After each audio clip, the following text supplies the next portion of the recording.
Break બાદ આપનું સ્વાગત। જીએસટી કૌભાંડમાં ભારતીય જનતા પાર્ટીના ધારાસભ્ય ચર્ચામાં આવ્યા। જીએસટી કૌભાંડ જે આચરવામાં આવ્યું છે તેમાં ધારાસભ્યના પરિવારજનોની સંડોવણી પણ બહાર આવી છે। ધારાસભ્ય ભગા બારડના પુત્ર અને ભત્રીજાની સંડોવણી બહાર આવી।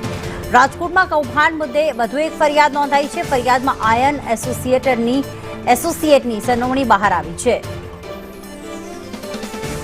રાકેશ અમારી સાથે જોડાઈ ગયા છે। રાકેશ, આર્યન એસોસિએટની સંડોવણી બહાર આવી છે।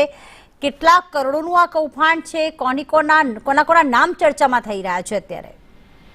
પ્રીતિ, ચોક્કસથી થોડા સમય પહેલા અમદાવાદ ક્રાઇમ બ્રાન્ચમાં જીએસટી દ્વારા ગુનો નોંધવામાં આવ્યો હતો ને જેમાં પણ તાલાળાના ધારાસભ્ય ભગવાન બારડના જે પુત્ર અને તેના ભત્રીજાની જે આર્યન એસોસિએટ નામની પેઢી છે તેમાં કૌભાંડનું સામે આવ્યું હતું અને જે ગુનામાં હજી પણ આ ત્રણેય આરોપીઓ ફરાર છે। એ દરમિયાન ગઈકાલે રાજકોટમાં જે પ્રમાણે જીએસટીના સુપ્રિન્ટેન્ડન્ટ રામચંદ્રસિંહે જે ગુનો દાખલ કરેલ છે તેમાં 15 જેટલી પેઢીઓ સામે ગુનો દાખલ થયેલો છે। જે પૈકી પણ આર્યન એસોસિએટના જે વિજય કાળાભાઈ બારડ કે જે ભગવાનભાઈ બારડના ભત્રીજા છે તેમનું પણ સંડોવણી સામે આવી છે।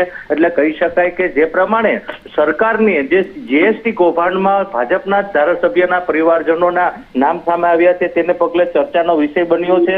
બીજી તરફ કહી શકાય કે જે દિવાળી પૂર્વે ગુનો દાખલ થયો હતો અને ગુનામાં હજુ સુધી પોલીસ આ લોકોની ધરપકડ કરી શકી નથી। એવામાં બીજી ફરિયાદ દાખલ થઈ છે। ગઈકાલે પણ ક્રાઇમ બ્રાન્ચની ટીમ આજોઠા ખાતે આરોપીઓને શોધવા માટે આવી હતી તેવું જાણવા મળ્યું છે। જી, આભાર તમામ વિગતો માટે।